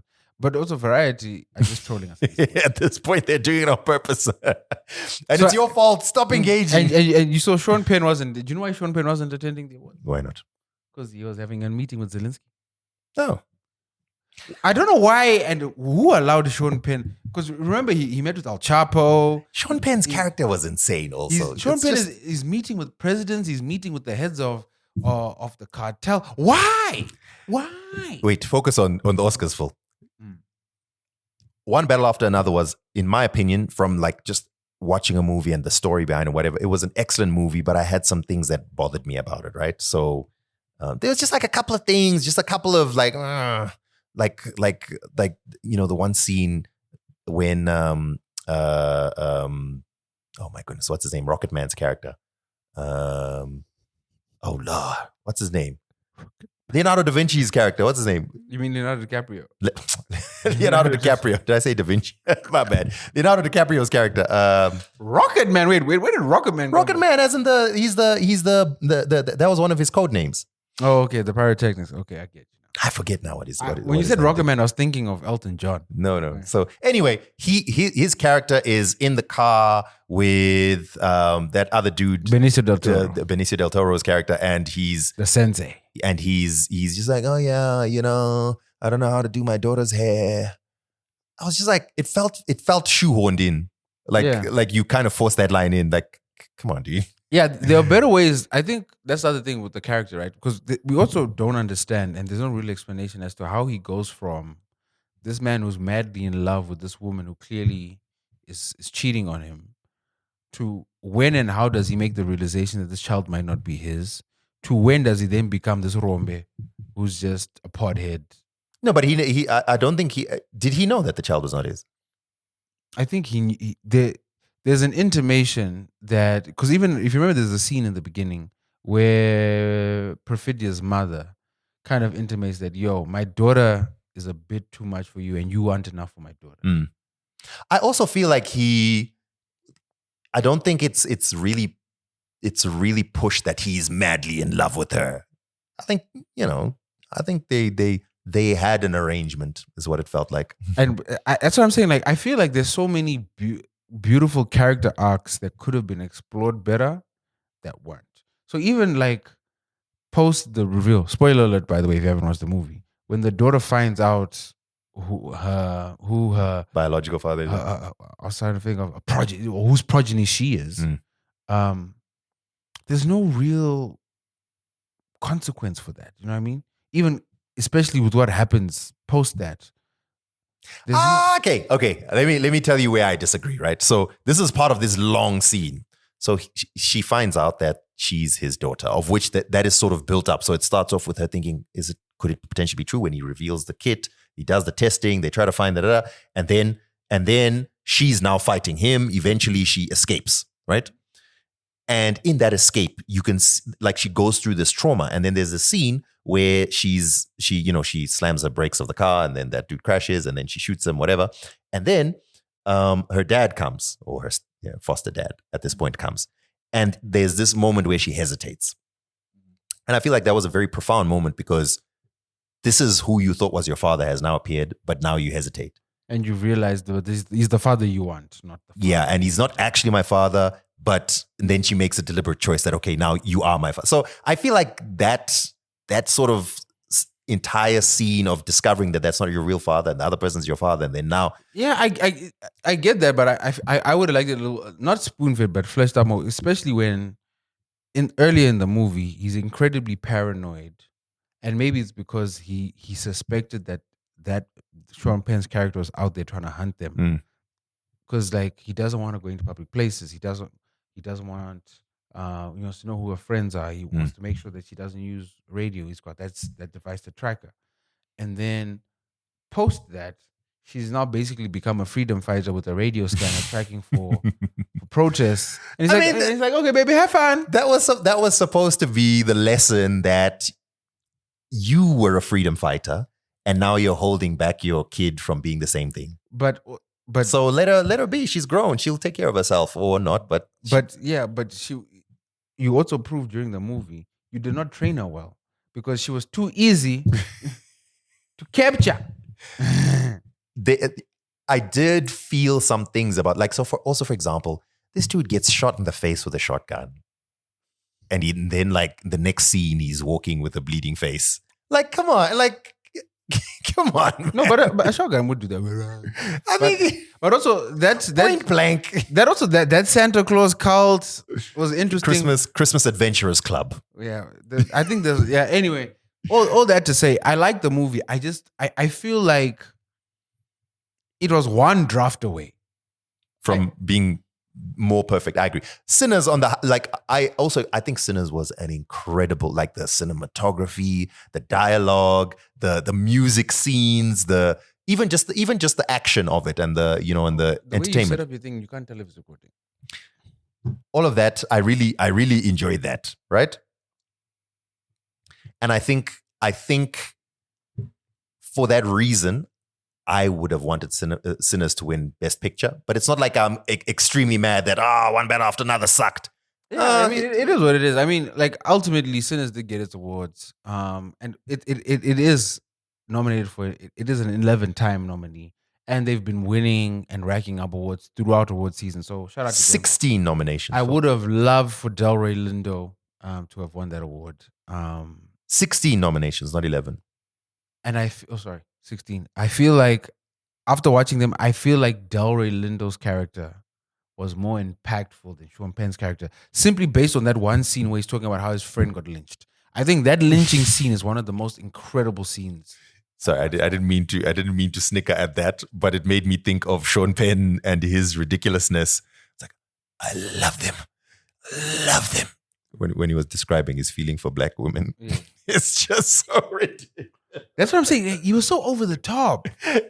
And he's got this limp that came from nowhere. But it was believable, I must say, as that kind of crazy sort of like given a bit too much power and you're like a little bit unhinged. Yeah, I get. But anyway, it is what it is. Yeah. I'm going back to watch Sinners. Actually, I've loaded it up. I'm going to watch it this weekend. Some other notable winners. The best cinematography went to Sinners, and it was Autumn Gerald Akpau, who's the first woman ever to win the award. So congratulations to her. Nice. Best original score was Ludwig Göransson. Love him. Ludwig Göransson. I've been a fan of Ludwig since Creed. Ludwig and Ryan met back in university, and they've been killing it ever since. Best supporting actress was Amy Madigan for Weapons. I haven't watched that. She was the grandma. I don't watch horror movies. Have you watched it? I have watched it, yeah. I don't. Is it good? I don't know. Maybe one day during the day I'll watch it. I don't like horror movies either. In fact, I avoid them like the plague, but Taz likes them. So I was quite happy that Sinners wasn't really a horror movie. It was a light horror. Yeah. It was an enjoyable horror. a little more of a thriller, you know? Yeah, with Weapons, there's a few. It's not super scary, I will say that, but I'm not a horror person anyway. I wouldn't say it's an amazing. The marketing for it was amazing. Mm-hmm. It was okay. Okay, It was okay. I'll give it a watch when I get some time. I'll give it some time. Best animated feature went to K-pop Demon Hunters. I think they would have been rioting in the TikTok streets. Speaking of which, like, I've been spending a lot of time with my nieces. Have you seen, like, teen TikTok is... If we think brain rot on adult TikTok is bad, teen TikTok brain rot is insane. There's this dude that, like, he just does the most ridiculous things. Like, he'll take a bowl of Skittles, put them in the microwave, melt them, and then put the boiling hot Skittles on his head, wait for it to dry, and then try pick the Skittles out of his hair. So that's like... Talking the microphone. He just does these ridiculous stunts. Then the worst part is, there's also a byproduct and a subculture of it, of people reacting to the ridiculousness. And they act like they're above it all, but all they react to is the ridiculous videos that these people make. So it's like there's this whole ecosystem and culture of just brain rot. Do you remember the name of that account? I'm sure if you... I'm not saying I would like it. I'm just curious to see what happens if you melt some Skittles and put them... He had to cut his hair, basically. Oh. It's basically doing Viserys Targaryen. Some other notable talking points. Conan O'Brien was the host. I can't really speak to how well or how badly he did because I haven't actually watched it yet. The way you're going through your summaries is very robotic. What? It's another talking point. We had Conan O'Brien. I'm mentioning things and hoping to provoke a reaction from you. I liked his monologue. It was really typical. I think he was much better. I haven't watched the full one, but I did watch the monologue. But outside of that, the only other thing I noted from the awards that I loved is I loved when Michael B. Jordan won, and Delroy Lindo's wife was trying to get up, but Pedro Pascal had like trapped her. So she's like, if you look at the video, she's like trying to shout at Pedro Pascal, like, "Hey, can I get up?" But I get it because everyone's so excited for it. That was dope. So after the Oscars, But everyone goes to In-N-Out Burger. Everyone goes. It's a tradition. does everyone go? Yeah. So after the Oscars, Michael B. Jordan went to In-N-Out Burger, sat with his Oscar there. So That is gross. This is the brain rot I'm talking about. So so now this isn't even the original account. You see like how big this ecosystem of nonsense is. There are people just reposting the same nonsense. Like all he does is he melted a lollipop and put it in his head. He did Skittles, then he did a lollipop. Like this is all he does. And he's got 1 million followers. This is what your children are watching. Imagine now he's trying to have serious meetings and I'm sorry. Now he's melting pens in his hair. Like I don't know what this guy's follicles look like. But this has to be, he has to have a wig by now because there's no way his hair survived all this. So you quickly dismissed this, but I wanted to mention it because people were talking about it a lot. So after the Oscars, Michael B. Jordan was pictured at In-N-Out Burger, sitting down, having a burger, holding his Oscar, and fans were taking selfies together with him, etc., etc. And some people got upset because they felt like he's showing off, and then others were like, no, he's humble. And then others were like, no, this is a typical tradition that people do after the Oscars, and there was a whole discussion. This is why I was going to ask you about it. I get frustrated because some of these conversations are predicated on bots, and I keep saying, Dan, stop we need to stop listening to the internet. If you and I don't care about this, which I personally don't care. I don't care. I don't care about what the bots are telling us. They bombed a service center in Israel last week. The internet was quiet for like 3 days, and then they rebooted, and we were back to this nonsense. It's the same thing with This is not being run by bots. No, I think Okay. the same thing, because it's the same thing with the Ryan Coogler thing, where all of a sudden there's this discourse, and it may be legitimate, but I don't think it comes from a good place of, hey, Ryan Coogler doesn't represent gay people in his movies. And they're like, what do you mean? He's had gay people in a Marvel movie. Also, how do you want him to represent gay? Where in these movies that he's made would you like more representation for gay people? Because he's also had a lot of representation for deaf people. So much so, him and his leading man, no sign language, and they were signing each other at the Oscars from the fact that they had to learn sign language for Creed. So I genuinely don't believe that type of argument comes from a good place or in good faith, or it's being generated by someone who's trying to have a good conversation. It's the same thing with like the Rebel Wilson story. Did you see the Rebel Wilson story of the recording about her trying to manufacture bad press about someone? And it's the same publicist who worked for Blake Lively, and it's the same publicist that works for Drake. These are bot-generated discussion points. They are not bot generated. I don't. They Okay, may be bot let's amplified. let's get back to the point. I don't care that Michael B. Jordan went to get a burger after an Oscar. That's the dumbest talking point ever. Dan, we are smart people. Why are we talking about Munaruj Gajkaf? Because, Phil, we make comments on pop culture.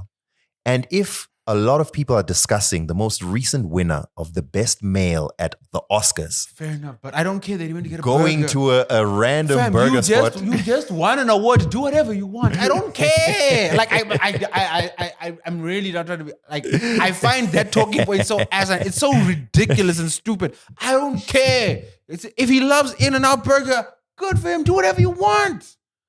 If he loved the Sadza Yeka banner by the phone thief guy who might not be a phone thief guy, do what you want. Okay, but I would love to know, is he doing it?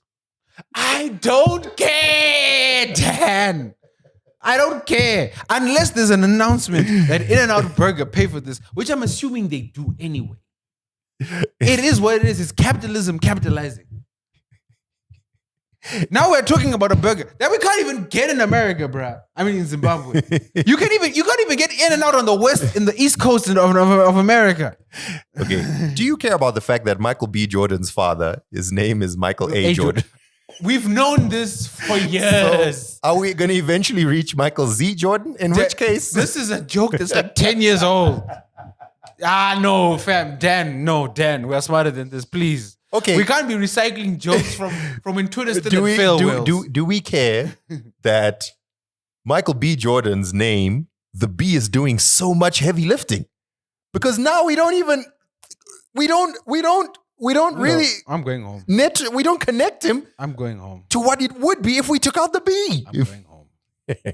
I'm going home. I'm going home. This is like I'm tired. I've had a long day. I'm going home. Okay, quick stories. News that Meta is pulling the plugs on the metaverse. So they've invested $50 to $80 billion I was about to say, in the metaverse. guys, where else in the world can you lose 80 billion? Just like, write it off. Anyway, I'm still CEO. You know what? A bet had to be made. What is the next big thing after mobile, after the internet? Damn, he was the only one making that bet, and everyone was like, "Are you sure?" And people were like, VR, AR, VR is going to be the next people? big thing. Which people? I mean, people who watched Ready Player One. Even Microsoft put some money in there. Yeah, but not 80 billion. Not 80 billion worth. Even Apple like just dipped their toe and they're like, let's see. But a lot of people, like when I was reading about this, right? People were like, it's not that the idea itself was not viable. No, the idea was not viable. The concept of it could have use cases and could have worked. The problem was no one who was working on it thought about the viable use cases. They just thought we would all want to go and have So it meetings, didn't work. Zoom meetings and whatever. Then, you know that once again, now I'm just worked up. You know, that's like saying flying cars could have worked, but people just didn't think about how to make cars fly. What do you mean? No.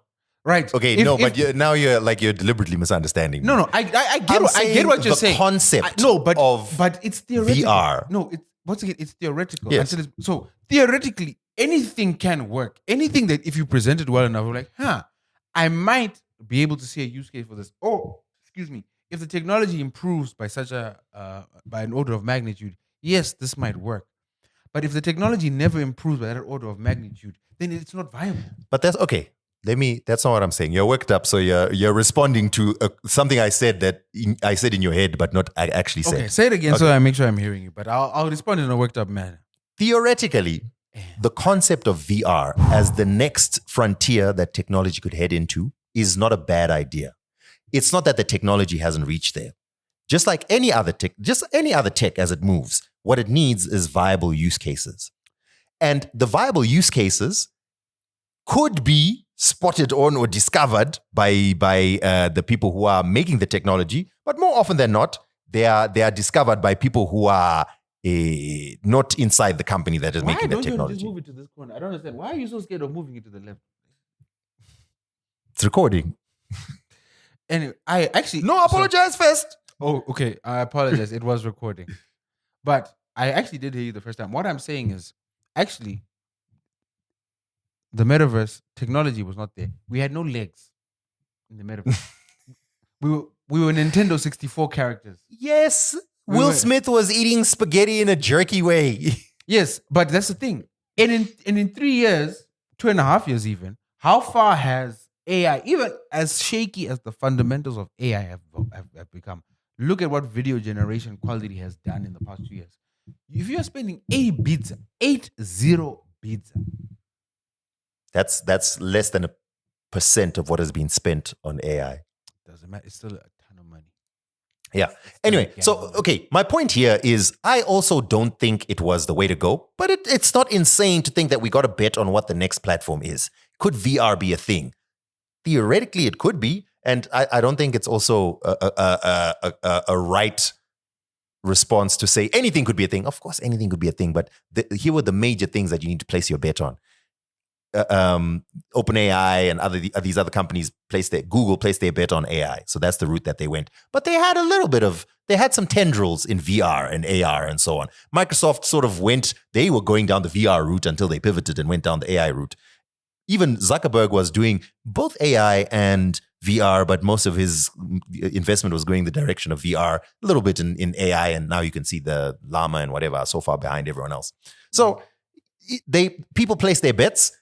Zuckerberg is obviously not an idiot. He's a genius. Mm-hmm. He's a genius. If the Social Network movie is to be believed. Mm-hmm. So he obviously knows you can't have made the decisions you have made. I could understand if he just invented Facebook and then, since then he's fumbled. But he has made some incredible decisions business-wise since then. And okay, list them. Even from how Facebook itself operated, from when it was launched to how all the iterations that they made to Facebook along the way. So if you recall from back in the day, simple things like introducing things like the timeline, which he got backlash for, but he knew that the way that we're going to make money as Facebook is from advertising. So I'm talking about Facebook. I agree with you 100%. Great product, especially for the first 10 years outside of Facebook. Have you heard the story of how he acquired Instagram, which, by the way, was wanted by everyone else? No, let's run through the story. Long story short, he went and he pitched directly to the founders and he forced it through.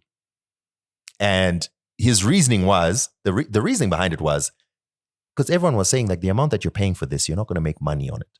And his reasoning at the time was, the goal is not to make money. The goal is to protect our moat, because Instagram is eating into what we're already doing. So Instagram is viewed as one of the greatest acquisitions of all time, even though they paid $1 billion, which was insane at the time for Instagram. So you can only judge someone's success before doing it. It's the most stupid thing in the world. Why would you pay $1 billion for this? What I'm saying is what you're saying is he was very good at understanding his USP, his moat, as you said, and protecting it. Yes, which is, to a certain degree, I can acknowledge that that's a good business decision. But I'm talking about developing a product. That also doesn't make him it doesn't make him infallible, right? There were so many fumbles along the way. And what I say is, it's likely that he sat with his team of very smart people that he's hired, and they looked at, guys, we are looking at we're talking about $80 billion investment. What is the next thing that we're going to invest in, right? Breaking news. My man needs to find a chicken in a river, yo. It's another story about the Harare CBD Sadza guy. Apparently, he lost all his money on EcoCash. Maybe that's why he was still. I don't know what's going on. What is that? That man ish. Anyway, there's coming something back to happening this, you see, now it sounds like I'm defending Mark Zuckerberg. I don't 'Cause like you that are. man. I don't like that man, but he's not stupid. No, and once again, here's the thing. I don't believe any of these successful individuals are stupid. I do believe, I'm forgetting the name of the principal. They are very good capitalists, but in very specific niches. And that people make the mistake of attributing that success or that understanding or that skill in that very strict and defined realm to other things. And Mark Zuckerberg has failed in a lot of ways.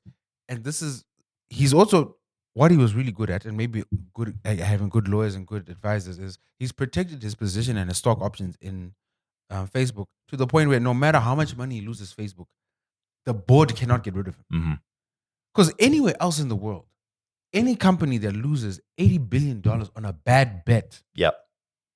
and you're hemorrhaging, and not only that, you've just hopped from one bad bet to what seems to be another bad bet, because Llama is not doing too well right now.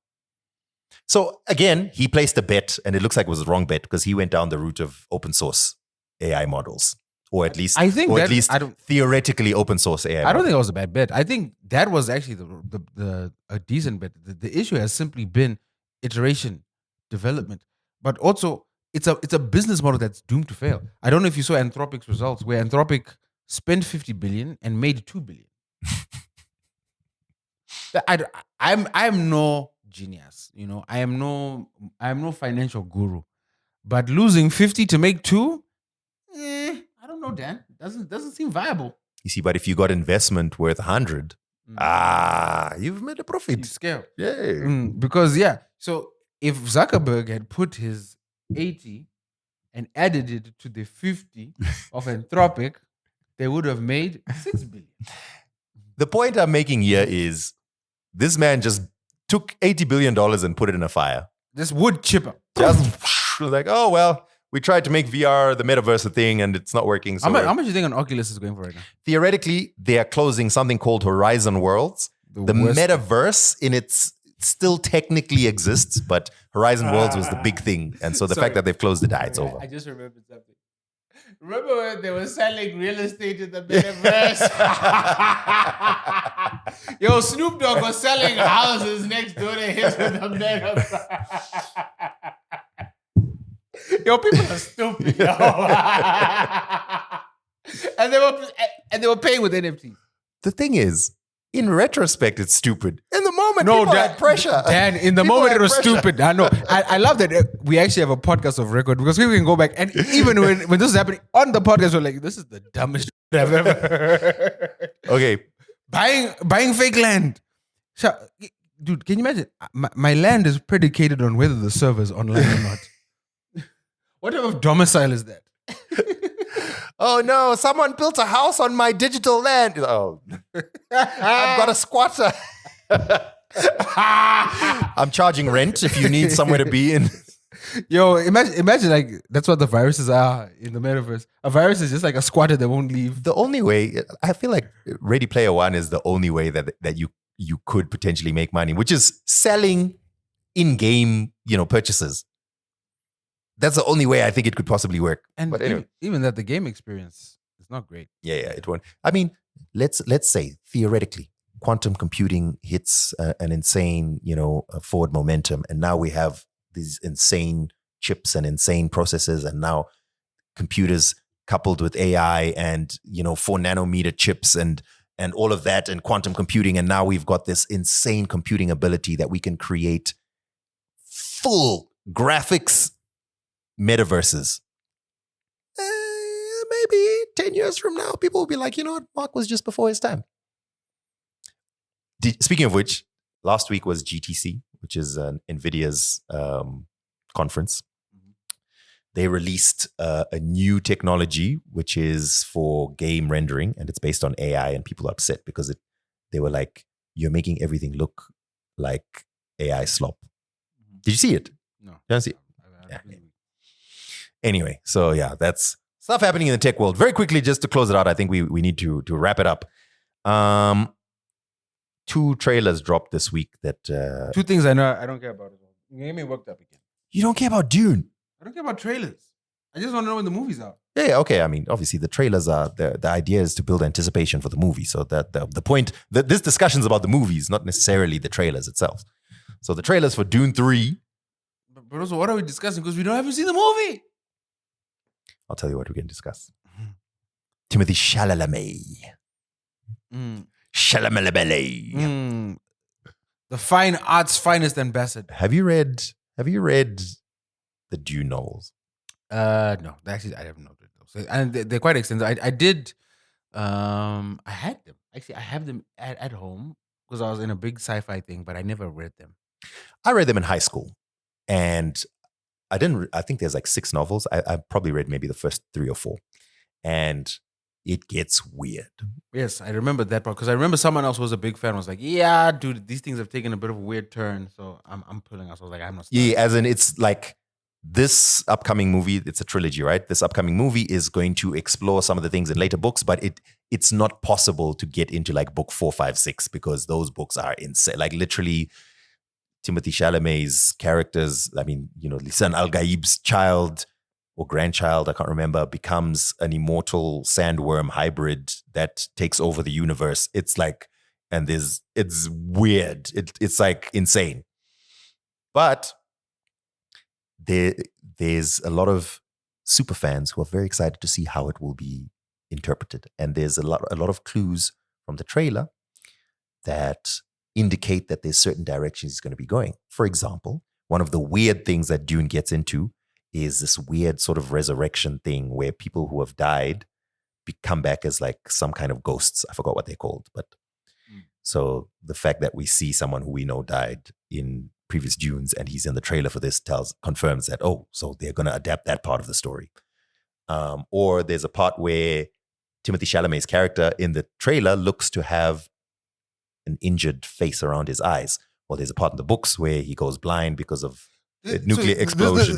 I'm sorry, Dan. Why can't we just wait to watch the movie? It's exciting to build anticipation. That's all. Hey, man. Just tell me what day they're coming out. How can you not get... Trailers are a huge part of the movie experience. No, dude, I don't care. Yeah, you're missing out. No, if I'm already invested in the franchise and I know I'm going to watch the movie, I don't care about the trailer. You're missing out. I don't care. July 31, right? They're both dropping on the same day. No, they're dropping December 18th. Oh. December 18th. So I think... Well, no, that's not true. June 3 drops December 18th. No, they're dropping this and Doomsday. And Avengers Doomsday drops December 18th. And then Spider-Man drops July. Sorry, I mixed those 2 up. So yeah, that's what I'd care about. I'd care about that. I think that's going to be a fun double feature day. That'll be really fun. It's this year's... What was it? They're calling it Doomsday. They're calling it Doomsday. Yeah, I feel like that's forced. That's forced. Yeah, Dan, your laptop is going through it. Things are closing. Apps are just crashing. It's easy for you to talk. Huh? No, it's nice. You got a new laptop. I've also been there. You think I'm not struggling paying for this thing? You think it was just here's the money. What are you looking at? No, I'm just admiring. I'm admiring my future. Anyway, those are all the stories that I have. Is there anything else you would like to address, Philip? No, I think that covers it. I think everything else we'll have with the page. I've been hinting at it, but I think we definitely need to have a call with them this week. So this weekend, I'll set aside some time for that. I think it'll be fun just to catch up. Our patrons have been on fire as of late, on fire in the groups. Also, they broke the news that Food Lovers has banned vlogging, which I am all for. Like, I actually... Terrible news, actually. No, I'm trying to put my thoughts together. So there was I was in Bulawayo recently, and we're at Zongezizwe. So just outside, I forget the name of the cafe. There's pizza. There's this cafe that we always go to, and there's a place that sells ice cream. There's like a nice lawn area, and we could see 2 creators dancing, like doing their routine. So they're doing it over and over again, getting different angles, but there are people who are trying to just enjoy their ice cream, but their experience is now disturbed because of all this, right? They can't walk along the path because the dancing is happening. We can't enjoy. And then when they turn the camera around, like you're now in the background shot of this, and this is happening Not only there, but in supermarkets, in movie theaters, in the club, everywhere you go. And I'm just like, surely there should be some way to control you not being forced to be someone's B-roll footage. You know what I mean? Well, we are all here to support the creator economy. Okay, so we will continue putting together the Two Broke Twimbos patrons. Unfortunately, we have to go the slightly longer route than I initially thought. I thought we could just quickly... There's the struggles of living in Africa. Theoretically, we could just quickly open up another one, but it would get shut down again pretty quickly. Or I relatively would soon. say quickly. I've been speaking to someone. I can get a new account. We can move forward. There's a way to move forward. So there's that. But I wanted to separate church and state so that we have proper governance. There's a way to move forward now. But I as Dana said, I think registering as a new entity. So, okay, maybe it's not worth discussing on this podcast. You can do it. The problem is they are paying a lot of attention to PayPal for tax reasons. So, yeah, there's a way. Like I said, I've spoken to someone who's very conversant in this. They've given me the roadmap. It works. The only thing is I'd have to attach it. I'd have to attach it to an ongoing entity, like a Yes. current entity, which I can do. But I want to separate church and state. So yeah, so we'll move in that direction. Don't worry, we'll have something up very shortly. So yeah, but in the meantime, you can send off once-off donations. If you go to twobroketwimbos.com/donate, you'll find an opportunity. I believe it's still up, right? To do a once-off donation, or there's the EcoCash details there if people want to do that. All that money, we're coming for it soon. No, if you want, just someone messaged me privately and they managed to send something on the world of remits. So I think the best way to do it is just do that. If you can, hit us up, either Dan or Phil.